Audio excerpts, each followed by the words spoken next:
하나님의 말씀은 마태복음 3장 13절에서 4장 11절입니다.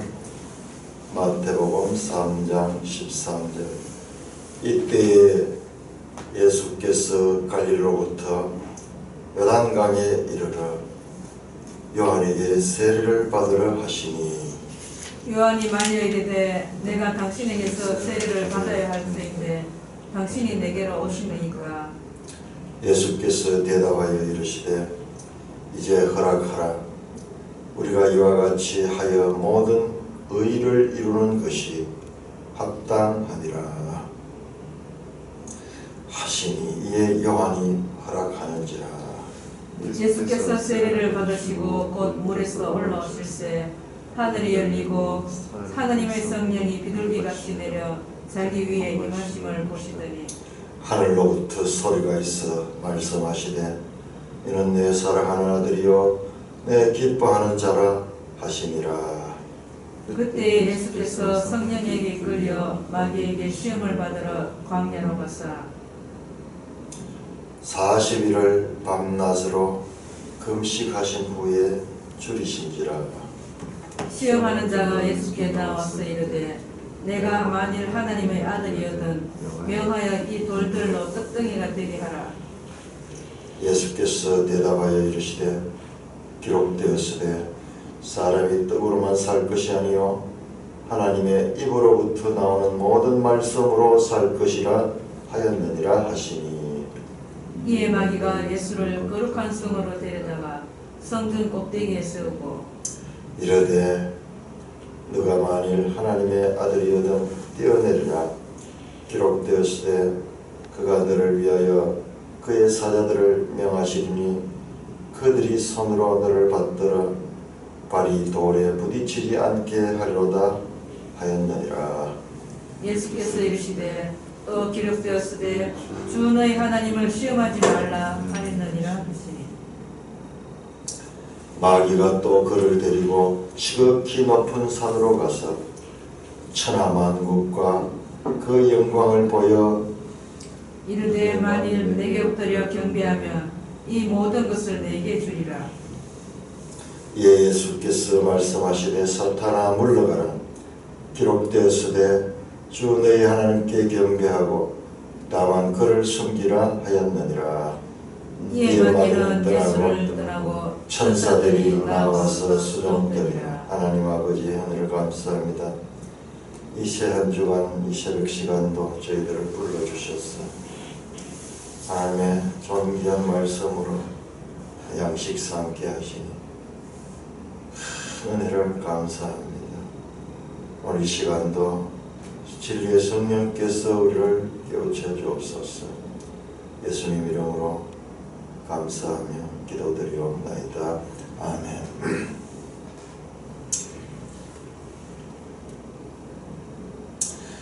이 장에서 세례자들은 사람들이 기대했던 그 기대와는 달리 강력한 권세자의 모습으로 나타나지 않았습니다. 그는 다윗처럼 군사적 정복자로 오실 것을 기대하게 했으나 뜻밖에도 그는 갈릴리 작은 농촌 출신의 외로운 청년으로 등장합니다. 자, 13절은 이때 예수께서 갈릴리로부터 요단강에 이르러 이때에 멜스님 주석을 보십시오. 이때라는 접속사는 세례와 광야 시험이 밀접하게 연결되었음을 보여준다. 세례 때 내려오신 성령이 이 시험도 주관하고 계신다. 이때, 그때 4장 1절에 그때나 이때나 지금 같은 하나님의 시간, 카이로스, 그냥 크로노스 칸에서는 그냥 흘러가는 시간, 카이로스는 특별한 하나님의 때를 가리킵니다.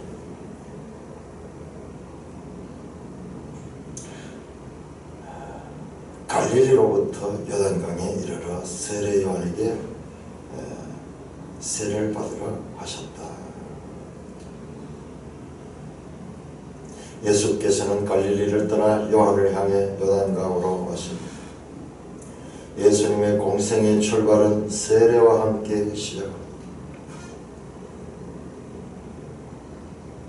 세례를 받으려 하시니 요한이 말려 이르되, 요한은 그 청년, 갈릴리 청년을 보고 성령의 감동으로 그 청년이 누군가를 알았습니다. 지금 이 세례자 요한은 한 지방의 그런 인물이 아니라 전 유대 전역에서 지금 센세이션을 일으키고 있는 인물입니다. 그 요한이 그 청년에게 내가 당신에게 세례를 받아야 할 텐데 당신이 내게로 오시나이까?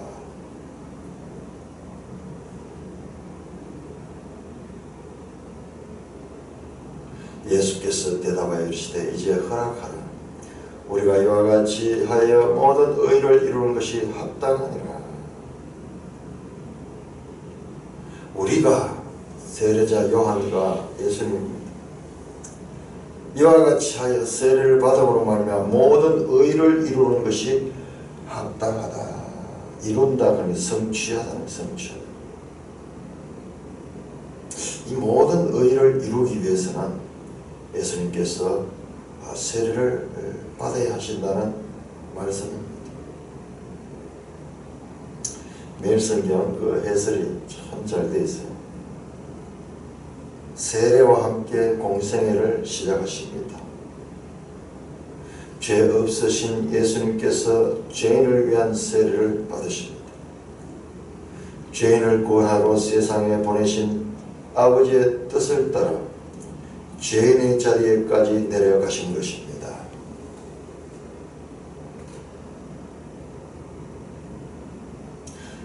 예수님의 출생에 대해서 철저하게 그는 사람의 이 뜻을 따라가지 않고 성령으로 잉태되고, 그래서 예수님은 유일하게 의로운 그와 같은 인간입니다.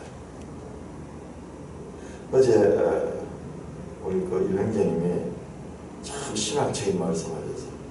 왜 예수님은 이 시험에서 이길 수 있었고 아담은 이기지 못하고 우리는 이기지 못하는가? 예수님 속에는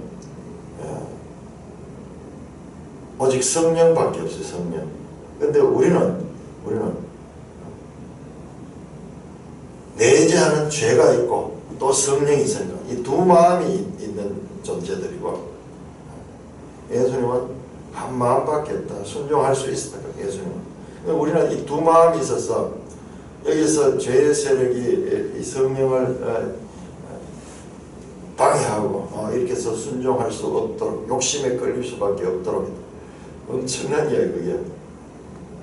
그게 아주 존재론적으로 아주 근원적인 유일하게 예수님, 지금 이 앞에서 계속 그걸 설명합니다. 예수님은 사람의 몸을 입고 왔지만은 동정녀 탄생을 통해서 사람의 죄성을 유전받지 않는 분이고 성령으로 잉태되신 분이다. 그러면 우리도 앞으로 이와 같은 예수님처럼 시험에 이길 수 있는 길은 뭐냐? 성령을 따라 행할 적에 이길 수 있다는 그런 논리로 전개되는 겁니다. 사도 바울이 이 로마서 7장에서 갈등했던 부분이 이게 정리가 안 된 것이고, 8장에서 정리하는 것이 바로 그거예요. 죄와 사망의 법에서 우리가 생명의 성령의 법으로 해방되었구나. 그러면서 감격이 나오는 감격이 나와요. 엄청난 이야기, 어째 그 이야기를 내가 들어보니까 완전히 신학적인 그런. 그럼 아담의 상태는 어떤 상태였나? 아담은 아직까지 죄가 없었잖아요. 근데 아담은 왜 그러면 실패했는가? 아담은요, 자유의지를 가지고 있어요. 하나님께서 자유의지. 근데 그 자유의지를 선택하는데 자기중심적인 그와 같은 의지를 가지고 행하다가 거기에서 아담에게는 두 가지 다 가능, 순종할 수도 있고 불순종할 수도 있는 그와 같은 자유의지를 가지고 있었는데 결과적으로 그 자유의지는 마귀가 접근되고 마귀가 등장하니까는 거기에 영향을 받아 유혹을 받아서 불순종의 자유의지를 선택하게 되고 그 결과 죄를 범죄하게 된 것입니다.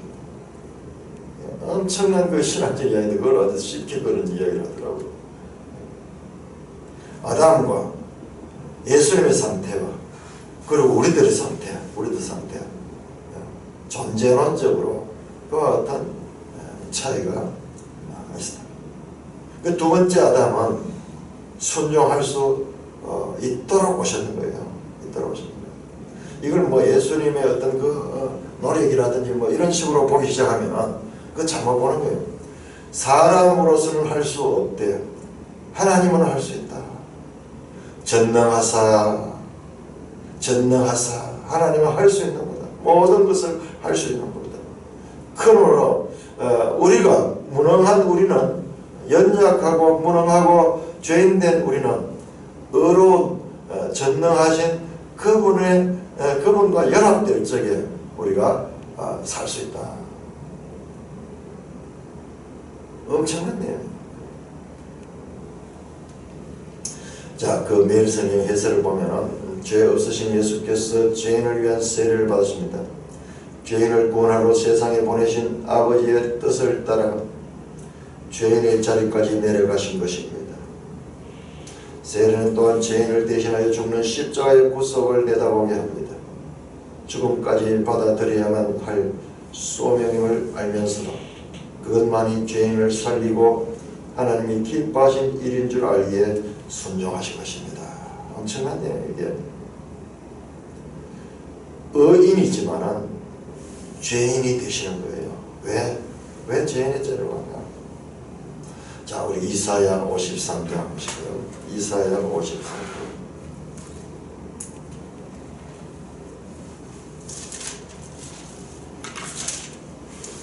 이사야 53장 11절. 이사야 53장 11절. 그가 자기 영혼에 수고한 것으로 보고 만족하게 여길 것이다. 나의 의로운 종이 자기 지식으로 많은 사람을 의롭게 하며 또 그들의 죄악을 친히 담당하리라. 선지자의 이 말씀을 이루는 거예요. 모든 의를 이루는 것이 합당하니라. 이 세례를 받음으로 말미암았어요. 또 세례는 로마서 보면은 죽음을 나타낸다고 로마서 6장에서 사도 바울은 죽는 겁니다. 물에 잠기는 것은 죽음.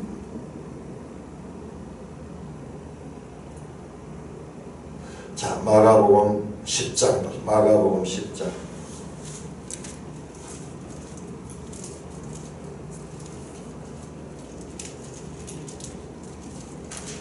마가복음 10장 39절.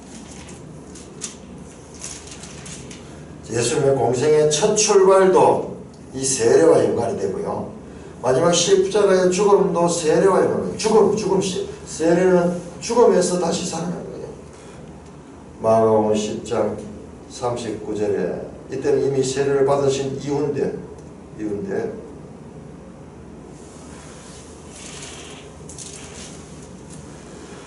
예수님께서 이렇게 말씀하십니다. 그들이 말하되 할 수 있나이다. 예수께서 이르시되 너희는 내가 마시는 잔을 마시며 내가 받는 세례를 받으려니와. 지금은 이 공생의 항상 중간이에요. 내가 받는 세례를 앞으로 장차 받을 것이다. 이게 뭐를 나타내는가? 여기서 좀 암시적입니다. 자, 누가복음 12장 50절. 누가복음 12장 50절. 나는 받을 세례가 있으니 그것이 이루어지기까지 나의 답답함이 어떠하겠느냐. 나의 장차 또 받을 세례가 있는데 이게 십자가의 죽으심을 지금 미리 말씀하신 것입니다. 예수님의 공생의 출발도 죽음에서 부활하는 그와 같은 세례로부터 출발하고 공생의 마지막도 하늘로부터 받을 세례, 그 세례가 의미하는 그 내포된 그 의미를 실제로 신하는 그 세례. 그러므로 우리가 이와 같이 하여 모든 의를 이루는 것이 합당하다. 하나님께서 친히 사람이 되셔가지고 성육신 하셨을 뿐만 아니라 우리처럼 죄인이 되셔가지고 그 십자가의 죽으심을 통하여 모든 의를 이루게 될 것, 이것이 하나님의 뜻이다. 이것이 합당하다. 이것이 바르다는 것입니다. 이 일을 위하여 자신이 오셨다고 말씀합니다. 이와 같이 말씀하신 이에 요한이 허락하는지라. 예수께서 세례를 받았다. 요한의 사양하심 안 됩니다. 내가 당신에게 세례를 베풀 수 없습니다. 요한의 사양보다는 예수님의 설득이 더 강하였습니다. 예수님께서 세례를 받으십니다. 그리고 물에서 올라오십니다. 이게 죽으심과 부활이에요. 죽으심과 부활. 미리 보는 죽으심과 부활입니다. 물속에 잠겼다가 곧 물에서 올라오실 때 하늘이 열리고 하나님의 성령이 비둘기같이 내려 자기의 임하심을 보시되 하늘이 열렸다. 하늘이 열리는 표현은요, 우리 구약 성경부터 여러 번 나옵니다. 에스겔 1장 1절에도 하늘이 열리고, 그 야곱이 그 베델에서 하늘로 사닥다리가 쭉 연결돼 천사들이 오드락 내려가는 걸 보았는데요, 그것도 하늘이 열리는 점. 스데반이요, 사도행전 7장 스데반이 돌에 맞아 죽을 적이요, 하늘이 열리고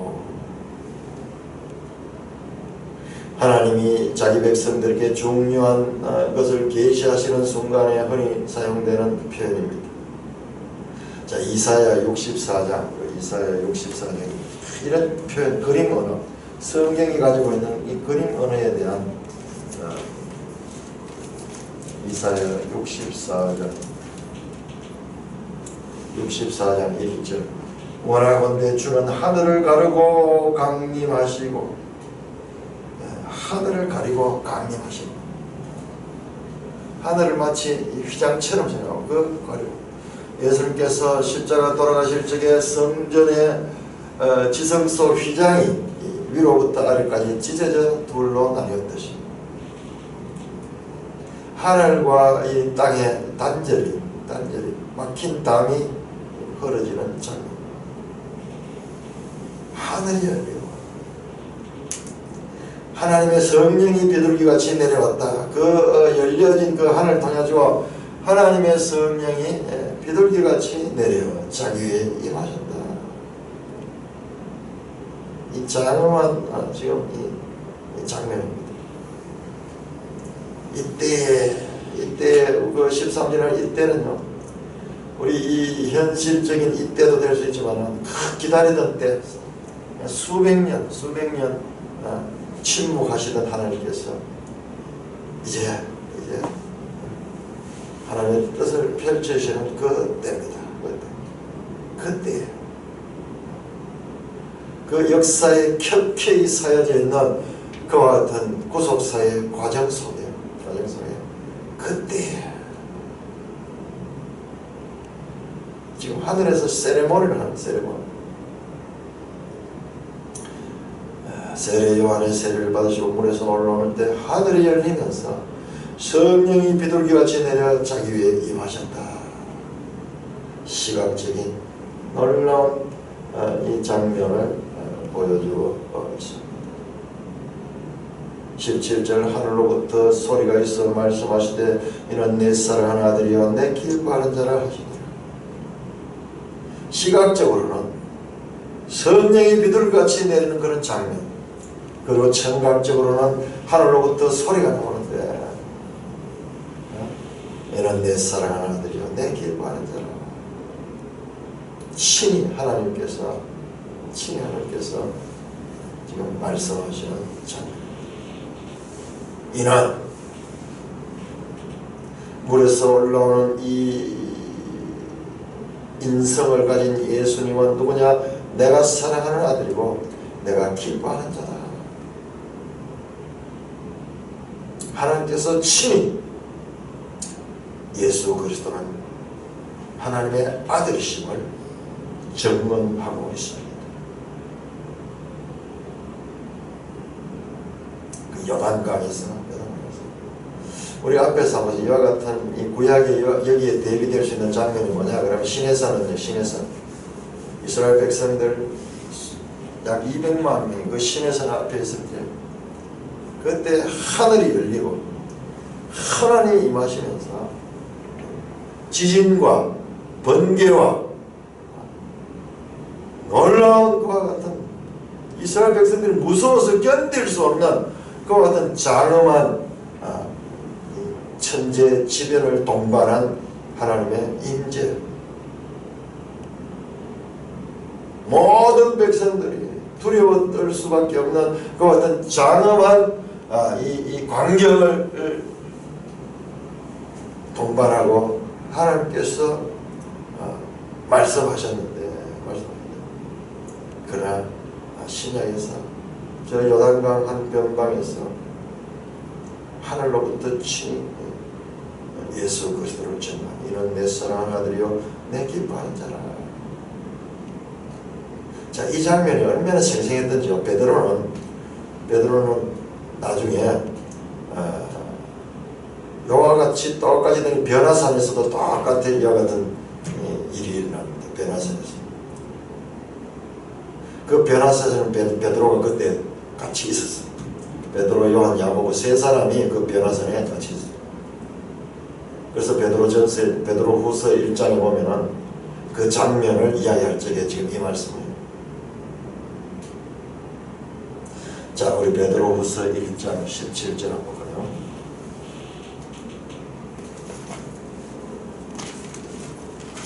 베드로후서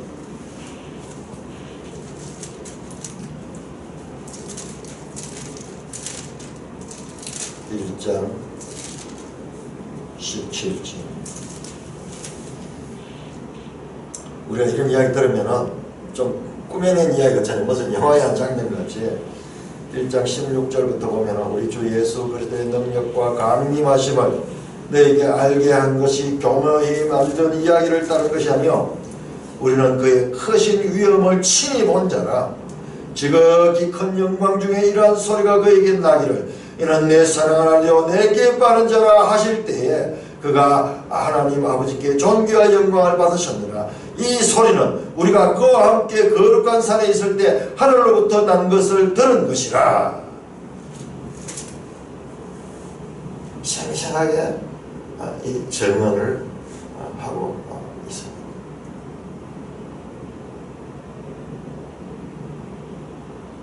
자, 요한일서 5장 9절 이렇게 말합니다. 하나님의 증거는 이것이니 그 아들에 대하여 증언하신 것이라. 지금 이 장면 하나님이 지금 그 아들을 증거하고 증인이 되셔가지고 이는 내 기뻐하는 자요 내 사랑하는 아들이요 내 기뻐하는 자라. 이와 같이 친히 하나님께서 증언하십니다. 그 이스라엘 백성들이 구약의 선지자들을 통한 그 예언이 이제 성취되는 장면. 하나님이 증언하시는 그와 같은 장면입니다. 자, 이 세례를 받은 후에 이제 4장으로 나옵니다. 그때에 예수께서 섭리에 이끌려 그때에 이 세례를 받으신 그때입니다. 이제 예수님의 공생애가 3장 13절부터 시작이 됩니다. 그 3장 13절을 이렇게 따로끼리 앞에 3장과 구별하는 것은 이제 공생의 출발이다. 공생의 출발은 먼저 세례를 받고 그 다음에 이제 성령에게 이끌려 이때 비둘기같이 임한 그 성령께서 예수님을 이끌고 있습니다. 자, 먼저 그 세례 장면에서 삼위일체가 등장합니다. 삼위일체.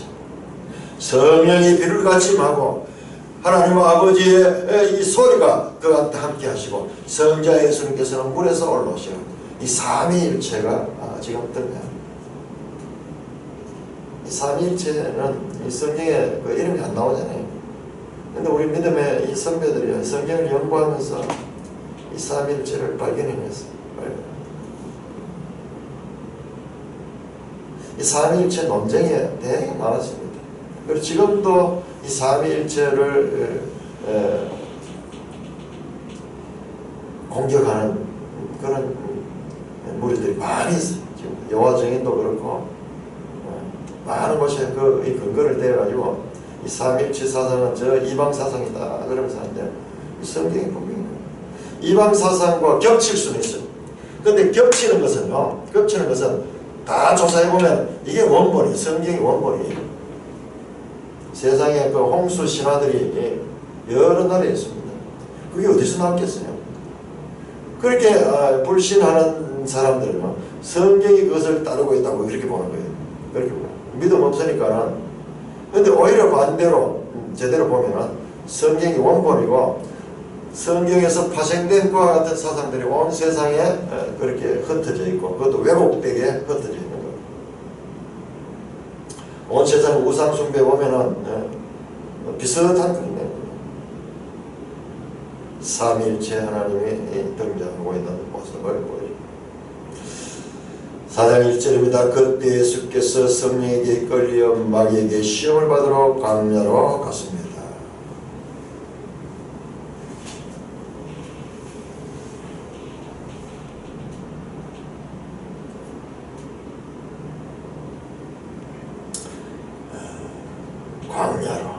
광야로 이끌려 마귀에게 시험을 받으러 광야에 갔다. 이 표현도 어제 우리 신형제가 참 좋은 이야기를 해주셨는데 계속 영혼 있는 그런 깊은 묵상을 했어요. 자, 시험이 뭐냐? 지금 이게 시험이 맞는 것이요. 시험이 뭐냐? 아까 오면서 오자면 그런 이야기를 했죠. 시험은요, 우리 이 세상에도 시험을 받아야 돼요. 시험을 통과한 자는 성급합니다. 성급. 초등학생이 중학생이 되기 위해서는 졸업시험을 쳐야 되고 그리고 이 중학생이 되어서도 한 학기를 마치면 반드시 학기말고사, 중간고사 시험 칩니다. 그러면 성급할 수 있는 거예요. 성급할 수 있는 거예요. 이 세상의 일들도 이 하나의 이 세상의 질서예요. 질서. 하나님 만드신 질서입니다. 시험을 통과한 한여름의 때 앞에서 시험을 통과한 포도나무에서 열매가 열려요. 열매가 달콤한 열매가 나요. 인내는 서다 그러나 그 열매는 달다. 이 세상의 격언이잖아요. 이 세상의 이 자연 질서에서 발견한 격언이잖아요. 아니 운동선수들이 성급하기 위해서 얼마나 많은 이 시험을 거쳐야 됩니까? 훈련을 쌓고 시험을 거쳐야 됩니다. 특별한 일이 아니에요. 하나님이 우리 인생들을 통하여서도 시험을 통하여서 우리를 연단시키고 그리고 점점 더 넓고 깊은 곳으로 우리를 나아갈 수 있는 자격을 만들어 주시는 것은 하나님의 백성에게는 당연한 거잖아요. 이 땅에서 하늘에 속한 기업을 유업으로 받는데 아니 그런 과정이 없이 받으면 그걸 유지할 수 있겠습니까? 유지 못해. 그게 복이 아니고 복으로 온 것인 줄 알지만 그게 화가 돼요. 우리 세상에 지금 그런 걸 얼마나 많이 봅니까? 이 대한민국에 살면서도 그걸 모른다는 것은 참으로 신기한 거예요. 보세요. 지금 역대 대통령들 인간이 할 수 있는 최고의 복을 받았다고 떠들썩거리면서 그렇게 시작한 전두환 대통령 어떻게 되죠? 지금 나이 80 넘어가지고 수치를 당하고 지금도 뭐 이렇게 불려다니면서 그렇게 지금 하고 있어요. 이명박 대통령 박근혜 인간이 받을 수 있는 최고의 복을 받는 줄 알았는데 그게 복이 아니고 그것이 화라는 거예요. 화가 되는 거예요. 어찌 준비되지 않은 사람들이 복을 받겠다고 하는 것은 그들에게 그대로 복을 주게 되면 그들을 망하게 하죠. 망하게 돼요. 하나님은 지혜로우신 거예요. 지혜로우신 거예요. 시험을 받았다. 첫 번째 아담은 시험에서 실패했습니다. 그러나 두 번째 아담은 시험에서 승리한 거예요. 이 확연하게 지금 성경이 말씀하고자 하는 그거예요. 창세기 3장의 첫 번째 아담의 시험과 마태복음 4장의 두 번째 아담의 시험이 지금 극명하게 서로 대조되는 거예요. 대조되는 거예요. 40일을 밤낮으로 금식하는지라. 앞으로 공적 사역을 위한 준비를 하시고 계십니다. 금식하며 기본 기도합니다. 오늘날 금식할 필요 없다. 오늘날 은혜의 시대니까는 그건 전부 사람의 소리예요. 예수님께서 친히 금식하시며 그러면서도 사역을 준비하고 있는 모습을 볼 수 있습니다. 철저한 금식을 인한 40일을 금식하면 죽습니다. 사람들. 지금 현재 유명한 우리나라에서 큰 교회 담임 목사 그 아버지가 개척교회 했던 그런 분인데 그 아버지가 금식하시다가 돌아가셨어요. 참 황당한 일을 딱. 그래서 이 목사님은 어릴 적에 너무나 이런 신앙에 대한 회의를 가지고 이 도대체 뭐냐? 도대체 하나님이 뭐냐?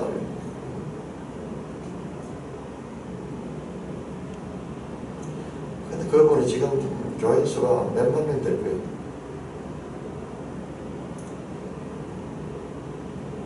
그렇게 감당할 수 있기 위해서는 엄청난 연단들이 있어요. 사탄은 제일 먼저 음식을 통해 시험합니다. 먹고 사는 문제죠. 먹고 사는 문제. 가장 연약한 급소를 공격하는 사단의 계계를 우리는 볼 수 있습니다. 40일을 금식하고 줄인 그것에는 먹는 것밖에 눈에 보이지 않을 거잖아요. 그 약점을 지금 건드리기 시작합니다. 시험하는 자가 시험합니다. 예수께 나와서 이르되 네가 만일 하나님의 아들이거든 명하여 이 돌을 떡덩이가 되게 하라. 이게 창세기 3장에 나오던 그 뱀의 소리와 똑같아요. 만일 하나님의 참으로 하나님이 그렇게 이야기했냐. 참으로 만일 이 말은 하나님의 말씀의 절대성을 부인하더니 그걸 흔들잖아요.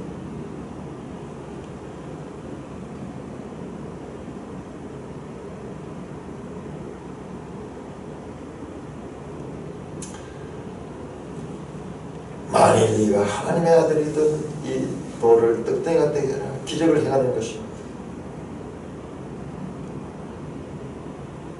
보통 사람들은 떡으로 삽니다. 사탄은 예수님을 보통 사람으로 만들려고 합니다. 예수님은 충분히 능력이 있습니다. 오병이어를 베푸신 분이에요. 그런데 이 돌 가지고 떡덩이 못 만들겠어요.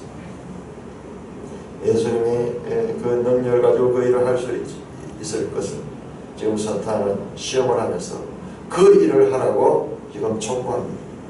그때 예수께서 이르시되 기록되었으되 사람이 떡으로만 살 것이 아니요 하나님의 입으로 나오는 모든 말씀으로 살 것이라 하였느니라 하시니.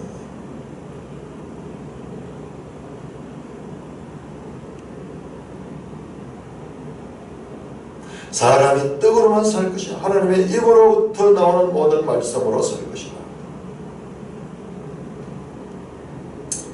신명기 8장 3절에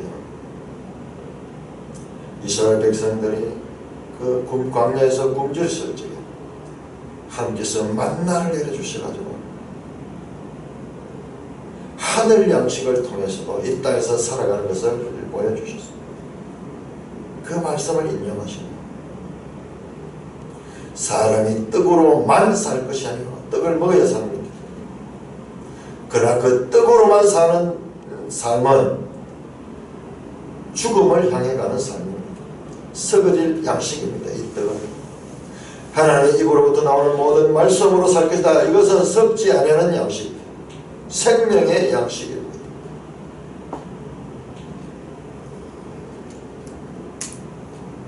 예수님께서 만약 이 일을 행했다 그러면 완전 인기 스타가 되어가지고 처음부터 모든 그 이스라엘 백성들이 이 떡 문제를 해결할 분으로 예수님을 알았을 것입니다.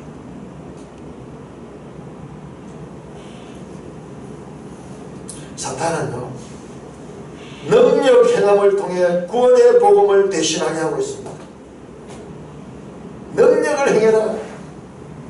능력. 그래 예수님은 인류를 구원하러 오셨지, 능력자가 되어서 사람들에게 인기 높은 그와 같은 유명인이 되기 위하여 오신 분이 아니십니다. 자신의 정체성을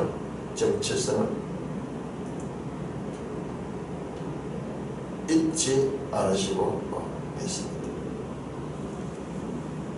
첫 번째 시험에 가다가 둘째 시험, 이에 마귀가 예수를 거룩한 성으로 데려다가 성전 꼭대기에 세우고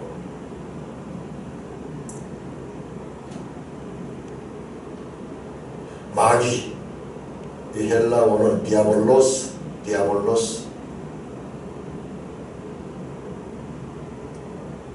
중상자, 비방자, 넘어뜨리고 시험을 통해서 마귀는 넘어뜨리는 것이 마귀의 목적이에요. 하나님은 그 시험을 통해서 승리할 수 있게 하시는 분이 하나님이십니다. 성령 꼭대기에서 이를 때 네가 만일 하나님의 아들을 떼어내라 기록되었을 때 그가 너를 위하여 그의 사자들을 명하시고 그들이 손으로 너를 받들어 돌에 부딪히게 하리라. 자, 우리 지금 마귀가 성경을 인용하실 때 기록되었을 때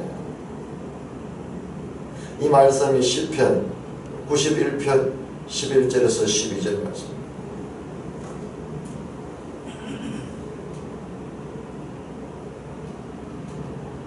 근데 문맥을 무시한 성경 인용이에요. 자, 이단들의 특징이 바로 마귀의 방법과 똑같아요.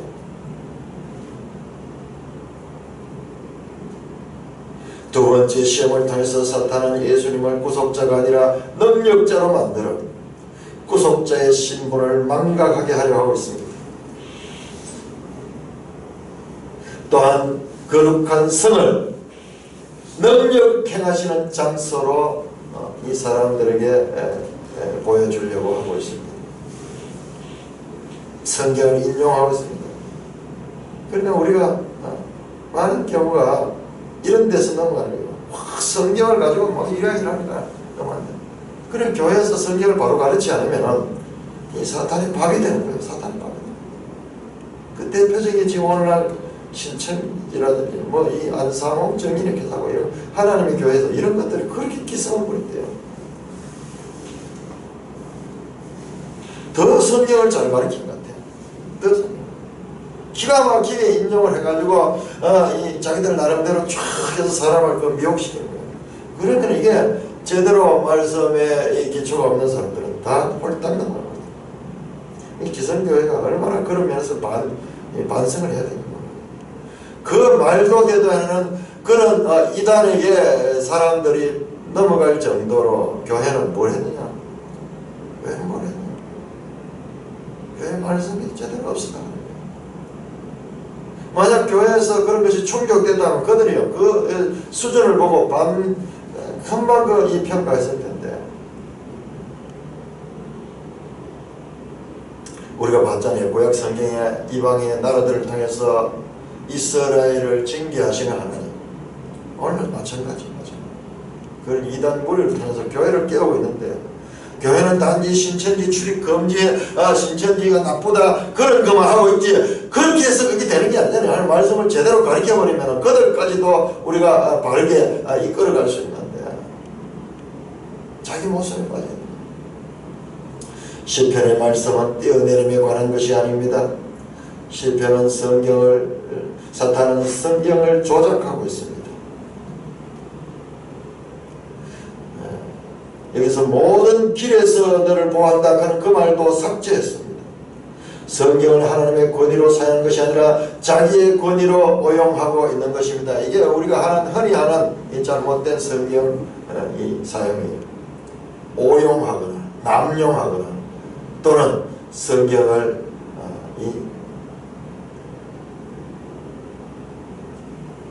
자기의 필요에 따라서 이용하잖아요. 자기 필요. 딱 필요한 말만 딱 걸어당기는. 이 우리 속에 이와 같은 자기중심적이고 자기를 위한 복음, 성경이 나를 위한 것으로 만들려고 하는 그런 것들을 많이 볼 수 있는 거죠. 우리가 이걸 알아야 돼요. 성경을 앞으로 공부를 하려고 하면 우리 속에는 이와 같은 자기중심적인 죄성이 있다고 알고 객관적으로 보려고 노력을 해야 돼요. 성경과 성경이 어떻게 말씀하시는가를 보려고 노력해야 돼요.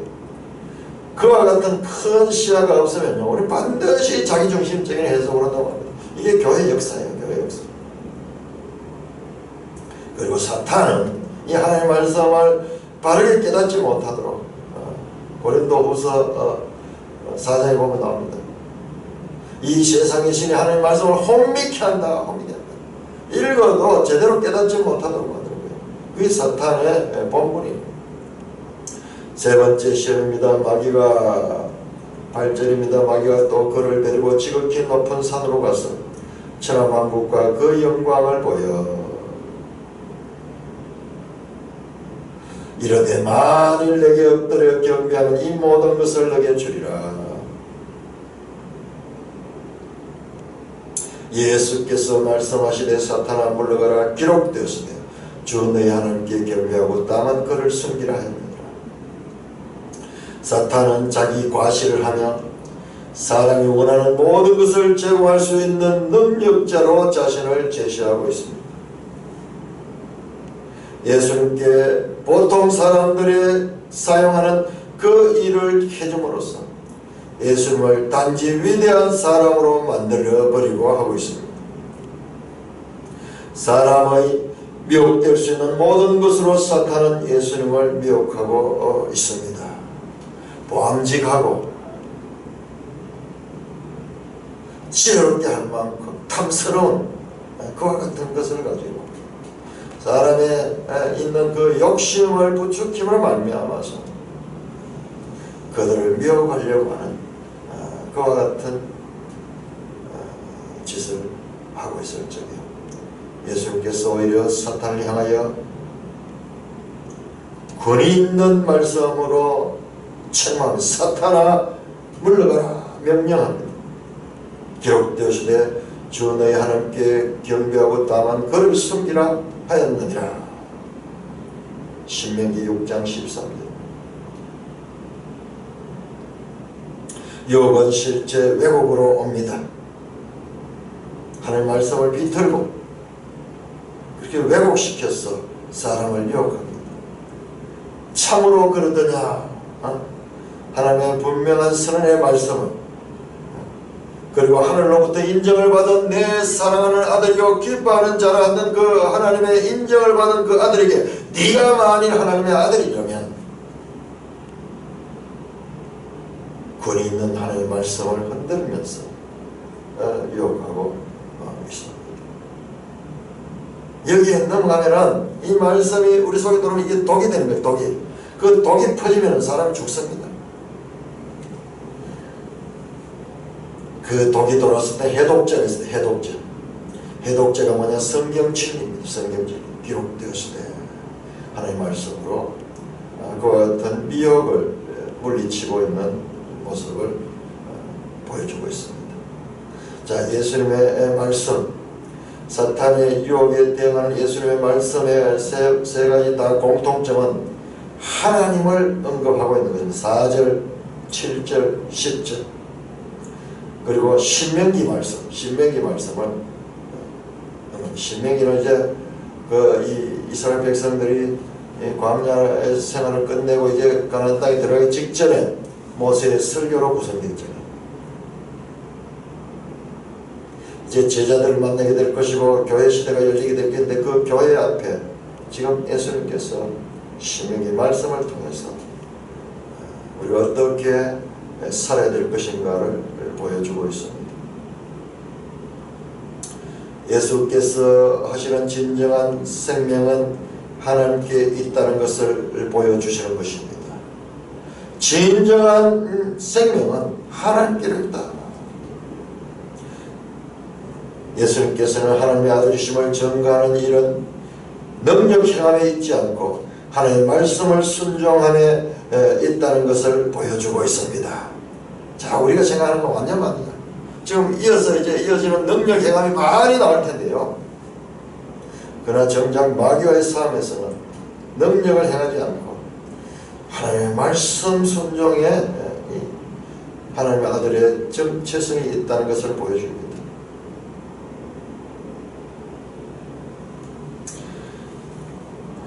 시험에 진 첫 번째 아담의 경험과는 정반대로 예수님은 마귀의 유혹을 승리로 이끌고 있습니다. 자, 아담은 할 수 없었잖아요. 할 수 없어요. 그러나 예수님은 할 수 있는 이로, 승리할 수 있는 이로 등장하고 있습니다. 첫 아담은 가장 좋은 조건에서 실패했지만 마지막 아담은 최악의 상황에서 승리했습니다. 첫 아담은 조건이 좋았습니다. 그때는 죄가 없는 때고, 그리고 첫째 이 시대, 이 아담의 시대가요, 오늘날 우리보다 훨씬 더 지혜롭고 건강하고 그렇습니다. 그거 보세요. 그 창세기 5장에 보면 그 사람들이 족보 그 나이가 나오는데 500살, 600살, 700살. 오늘날 우리 체격이나 모든 면에서 그보다 훨씬 대부분 지나는 게 반대 그런 면이죠.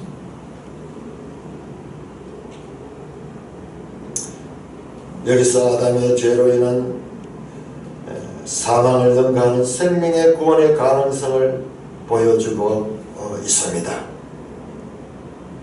성령께서 이끌어 주시고 또 성령께서 함께 하시면서 첫 번째 아담의 이 사망을 능가하는 생명의 구원의 가능성도 이 시험을 통해서 보여주고 있습니다.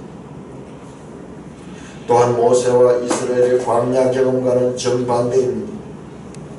40일간의 금식은 40년의 이스라엘의 광야 시험의 기간에 상응하고 있습니다.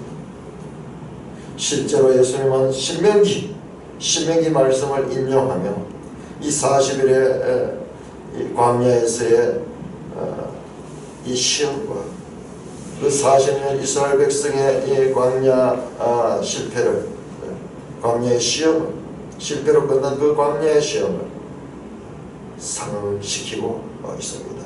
이거 다 모형론이에요. 모형론 또는 예표론.